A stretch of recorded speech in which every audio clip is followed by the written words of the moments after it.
그리고 세 번째는 연금보험료 공제라는 건데요. 이거는 따로 여러분들이 알고 있어야 되는 건 없지만 어떤 것이 해당이 되냐면 우리가 국민연금 같은 경우 즉 4대 보험으로 내고 있는 종업원 부담금에 해당되는 금액들 있죠.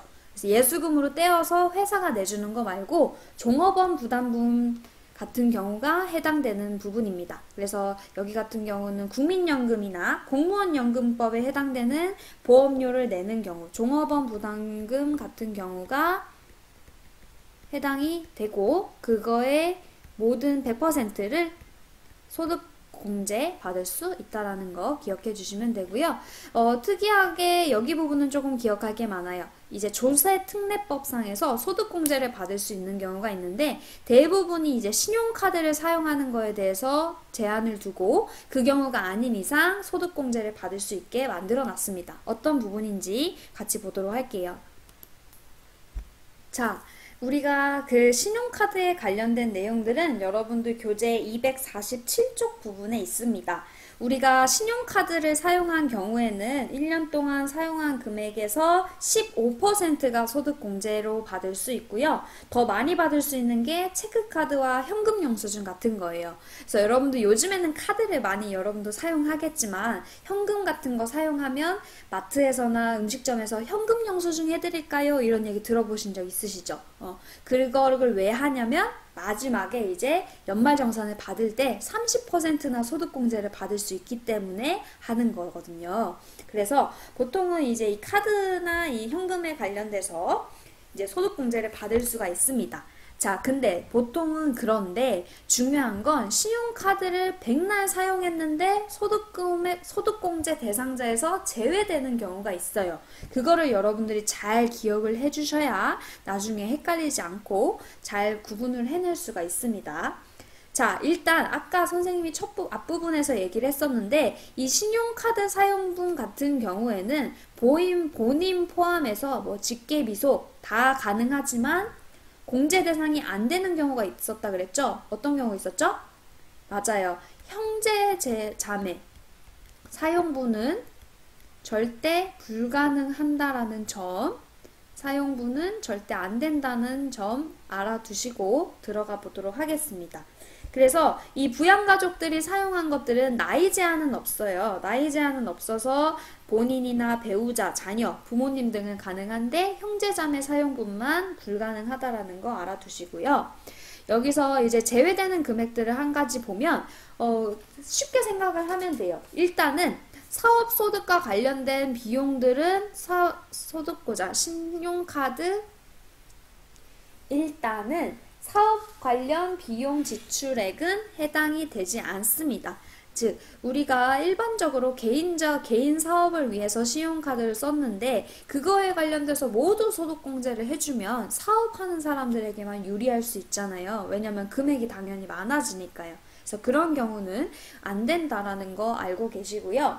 일반적으로 새 차를 구입할 때 여러분들 자동차를 잘 아는지 모르겠는데 자동차 값이 정말로 비싸거든요. 보통 새 차를 뽑으면 막 3천만 원 하기도 하고 5천만 원, 비싼 거는 이제 외제차는 막 억 단위 넘어가고 그래요.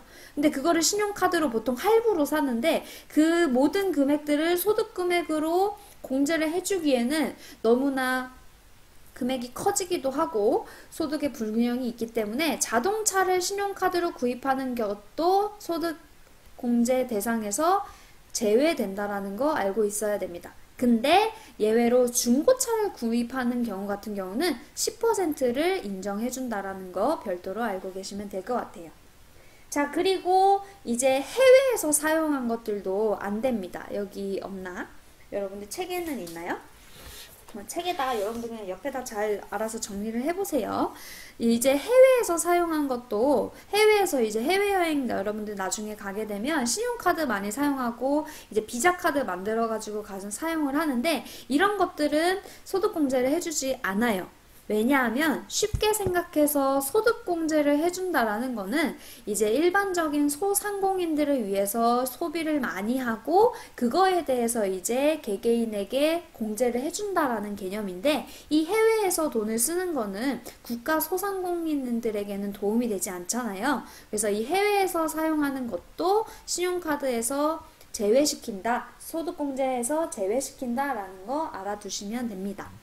그리고 이제 아까도 얘기했던 것처럼 우리나라는 교육비가 많이 드니까 교육비를 신용카드로 긁은 거, 즉 만약에 학원 가는데 100만 원이 드는데 그거를 할부로 뭐 20만 원씩 끊었다. 이런 것들은 소득공제 금액에서 제외되는 금액입니다. 그래서 근데 이렇게 자꾸 예외가 나와서 어려운 거예요. 예외가 나온 거. 취학 전 아동의 교육비 같은 경우는 교육비 세액공제가 가능하다라고 얘기하는데요. 이거 중요해요. 여러분들 같이 지금 다 큰 고3 친구들이 학원에 다닐 때 신용카드로 교육비를 결제하는 거는 소득공제 금액에서 제외되지만 취학 전 아동, 즉 학교를 가기 전 아이들에게 사용하는 교육비나 현장 체험 학습들은 신용카드를 사용해도 중복 적용이 가능하다라는 점 기억해 두시면 되겠습니다. 그리고 공과금 같은 경우도 공과금 같은 경우도 안 됩니다. 그리고 또 어떤 게 있냐면 상품권 구입 비용 같은 경우는 교환 수단으로 사용되기 때문에 이것도 소상공인들을 위해서 도움이 되지 않아요. 그래서 소득공제 대상자에서 금액이 제외되는 거고요. 뒷부분에 월세 세액공제, 우리 지금 소득공제 배우고 있으니까 이 월세 세액공제 관련 받은 것도 제외됩니다. 잘 기억해 두시고요. 그리고 뭐 기부금이나 보험 수수료 같은 것들도 신용카드로 낸다고 해서 소득공제가 되지 않는다는 점 한 번씩 기억해 두셔야 됩니다. 이거 여러분들 책에는 아마 정리되어 있지 않은 것 같아요. 형제자매 내용만 적혀져 있는 것 같으니까 옆에 잘 기억을 해뒀다가 나중에 퀴즈 문제 풀 때 꼼꼼하게 살펴보면 될 것 같습니다. 자, 근데 신용카드 볼 때 중요한 부분이 있으니까 다시 조금 이동해서 보도록 할게요. 자, 이거는 여러분들 다시 교재 251쪽에 2번에 나와 있는 내용인데요. 이제 보통은 일반적으로 국민들이 신용카드를 많이 쓰니까 이게 중복 적용이 되는지 안 되는지도 굉장히 중요합니다. 이게 여러분들이 나중에 직접 계산을 하진 않지만 알고 있어야지 연말정산을 공부할 때 편리합니다. 그래서 신용카드로 결제한 의료비라든지 보험료 이런 것들을 구분을 했을 때 이게 신용카드 공제도 되고 그것들에 해당하는 공제도 되는지 우리가 세액공제가 되는지 뒷부분에 볼 세액공제가 되는지를 잘 살펴보고 중복이 되는지 여부를 살펴보도록 할게요. 결과적으로 얘기하면 신용카드로 결제한 의료비와 그리고 학원비 그리고 교복 구입비 같은 경우는 둘 다 중복 적용이 가능합니다.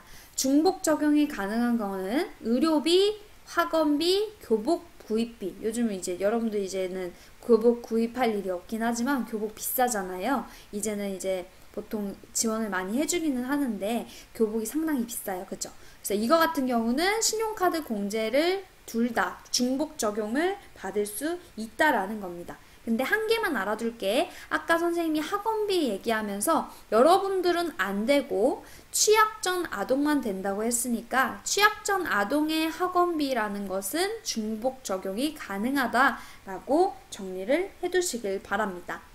자, 그러면 이렇게 신용카드로 결제한 것들은 어떻게 구분을 합니까, 선생님? 이라고 물어봤을 경우에는요.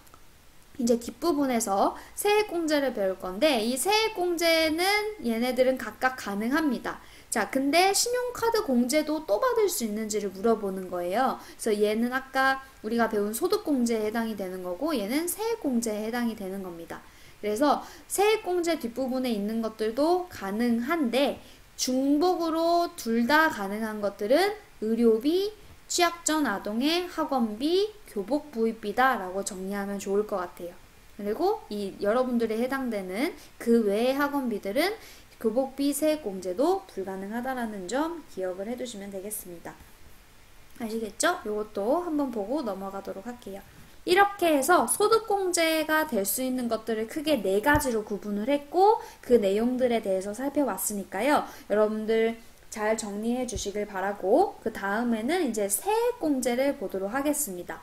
소득공제와 세액공제는 일단 순서에서 비교를 했을 때 소득공제는 아까 뭐였어요? 앞부분에 소득금액에서 바로 빼서 이제 거기다가 소득에 따라서 세율을 곱해주면 과세표준이 나온다 그랬죠. 그래서 이거는 소득에 따라서 금액이 달라질 수 있어요. 알겠죠? 그러면 이제 세액공제 보도록 하겠습니다.